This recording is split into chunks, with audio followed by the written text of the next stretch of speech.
तो आना दूसरे के हाथ में है, जाना दूसरे के हाथ में है। बीच में ऐसा लगता है कि बहुत कुछ हम लोगों के हाथ में है, ऐसा है नहीं, लेकिन लगता है तो लगता है। भ्रम ही सही, तो भ्रम भी आप में हमें संवेदना उत्पन्न करते हैं, प्रतिक्रिया उत्पन्न करते हैं, परिणाम उत्पन्न करते हैं।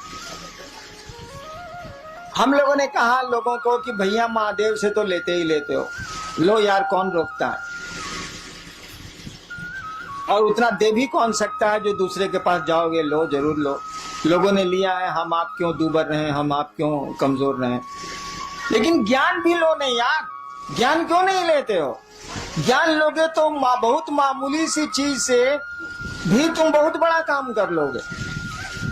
हम लोग देहात में वो कहावत है ना कि गांव में एगो होशियार रही तो कमा खा के जिए ली, 5 गो बुड़बक ओकरा भेटाए के चाहिए। तो ज्ञान का ये महत्व है। दिक्कत क्या है? दान तो बंटवारा में आप ले सकते हैं। जैसे महादेव को आप बाबा कहते हैं, बाबा की संपत्ति में आपका अधिकार है। शिव कहा जाता है कि चंदा मामा सबके मामा, शिव घर घर के बाबा। कहावत है ना, चंदा मामा सबके मामा, शिव घर घर के बाबा। तो बाबा में तो पोते पर पोते सबका अधिकार है भाई, उसकी संपत्ति में। तो भोग तो रहे, हवा उसकी, प्राण उसके, पानी उसका, पहाड़ उसके, नदियां उसकी, हम उसके, सब तो उसी के हैं। तो भोग तो रहे, और बिना मांगे मिल जाएगा, क्योंकि बाबा की संपत्ति में उसके पोता पोती से लेकर पूरा खानदान बढ़ते चले जाए, सबका अधिकार होता। कानून कहता है इस देश का कि जब तक जिंदा है तभी तक अधिकार रहेगा, उसके बाद कहीं दूसरे को दे दे। उस साला मरबे नहीं करता है तो देगा किसको? मरेगा तब ना दूसरे को होगा, उस साला जिंदा है। कि रामनवमी में राम के जन्म की छुट्टी होती है, जन्माष्टमी में कृष्ण के जन्म की छुट्टी है। अब महादेव के जन्म का पता भारतीय सरकार को नहीं लगा तो हमको आपको कहाँ लगेगा, इसीलिए बियाह की छुट्टी है।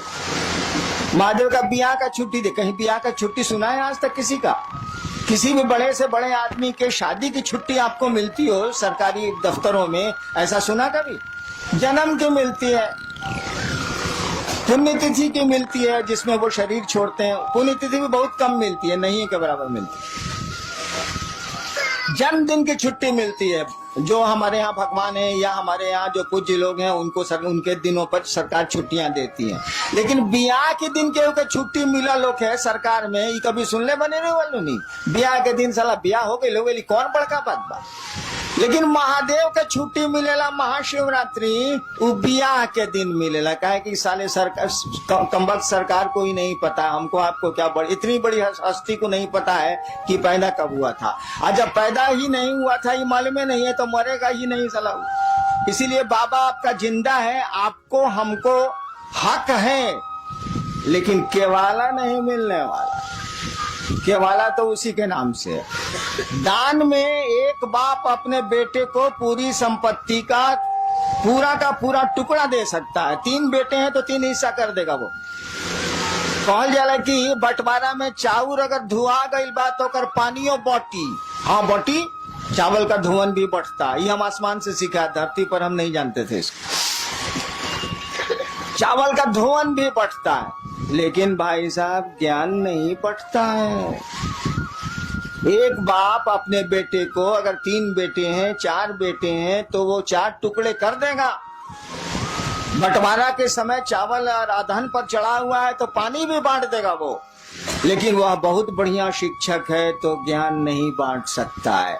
उसका ज्ञान लेने के लिए उसके बेटों को उससे ज्ञान लेने की मानसिकता में आना होगा, उससे पढ़ना होगा। हम अक्सर एक किस्सा सुनाते हैं, बना के किस्सा सुनाते हैं, कौन किस्सा थोड़े। एक बाप था, उस इलाके का बहुत बढ़िया शिक्षक था, रिटायर कर गया, और जब तक वो शरीर से तंदुरुस्त था अपने बेटों को कहता था, अरे हमसे पढ़ लो, इस इलाका में हमसे बढ़िया मास्टर नहीं है, तुम भी जानते हो कि हमसे बढ़िया मास्टर नहीं है, हमसे पढ़ो। 3 गो बेटा था, 2 गो बड़का बोला तुम्हारा से पढ़े, हमारे स्कूल में नाम लिखाओ। क्या करेगा बाप, उसने स्कूल में नाम 2 को लिखा दिया। छोटका बोला कि ना बाबूजी हम तुम्हारे से पढ़े, उसने तो कहा ही था कि हाँ पढ़ो। दो बेटा कहा कि ना, हम तरह से ना पढ़े, भी स्कूल में पढ़े। समय बीता, वो रिटायर कर गया, बूढ़ा हो गया। एक दिन सबसे छोटका बेटा हो गया था कलेक्टर, पढ़ा, टीचर बढ़िया था, बना दिया उसको, आईएएस हो गया, वो कलेक्टर हो गया। एक दिन छोटका बेटा आया बाप से मिलने के लिए, तो पीला बत्ती का गाड़ी या अंगरक्षक, बॉडीगार्ड सब था उसके साथ।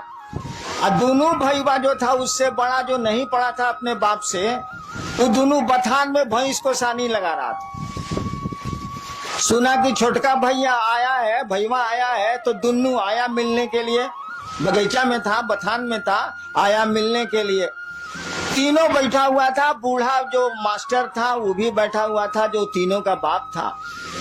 दोनों ने कहा, दोनों बड़े भाई ने बाप से कहा कि बाबूजी, तारा ऐसा था बेईमान, हमने का देखबे ना कहीं नहीं। बाप ने कहा क्या बेईमानी की, बोलो। कहा कि एकरा के तू कलेक्टर बना देला, हमनी के भैंस चरवा बना देला, तैसे बड़ बेईमानी हुई।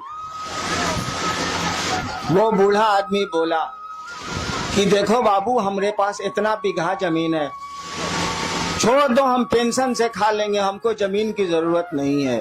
तुम तीनों भाई इस जमीन को बांट लो, हम जमीन का बंटवारा कर देते हैं, संपत्ति का एक एक पाई का बंटवारा कर देते हैं। लेकिन ससुरा बताओ, हम ज्ञान का बंटवारा कैसे करें? ये पढ़ना चाहा तो हमने पढ़ा दिया, तुम दोनों ने कहा नहीं पढ़ेंगे तो स्कूल भेज दिया। तुमको बढ़िया शिक्षक नहीं मिला, तुम नहीं पढ़े, भैंस चरा रहे हो।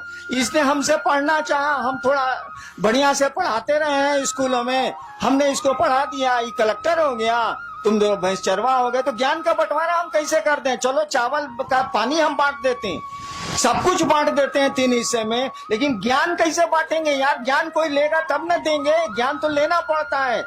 सामान तो हम दे देंगे, लीजिए चाहे फेंकिए, लेकिन ज्ञान तो हम दे ही नहीं सकते ना, जब तक आप लेना नहीं चाहिएगा, उसको रिसीव करना नहीं चाहिएगा। हम लोगों ने कहा महादेव से दान लेते हैं, ज्ञान कहीं नहीं लेते हैं भाई साहब। ज्ञान लेने के लिए आपको उस महादेव का चेला बनना होगा, शिष्य बनना होगा। और शिष्य बनना होगा, इसका माने शिष्य शब्द का अर्थ जानते हैं? जो लोग अंग्रेजी जानते हैं उनको तो आसान है, डिसाइपुल और डिसिप्लिन। डिसिप्लिन शब्द से डिसाइपुल बना, डिसिप्लिन अनुशासन, डिसिप्लिन शब्द से डिसाइपुल मन शिष्य, डिसिप्लिन शब्द से डिसाइपुल बना है। कहने का अर्थ हुआ कि जो डिसाइपुल है वह अगर गुरु का डिसिप्लिन नहीं मानता है तो डिसाइपुल नहीं है। जो शिष्य है अगर गुरु का डिसिप्लिन नहीं मानता है तो डिसाइपुल नहीं है। शिष्य शब्द का भी वही अर्थ होता है। संस्कृत में शस धातु है, उससे बना है शिष्य शब्द, उससे बना है शासन, उससे बना है अनुशासन, उससे बना है प्रशासन, उससे बना है शिष्य। शिष्य का मानी होता है जो अंग्रेजी में मानी है वह हिंदी में भी है। शिष्य का मानी होता है जो गुरु का अनुशासन माने, वह शिष्य है, वह चेला है। गुरु जो कहते हैं वो करे, गुरु का अनुशासन माने।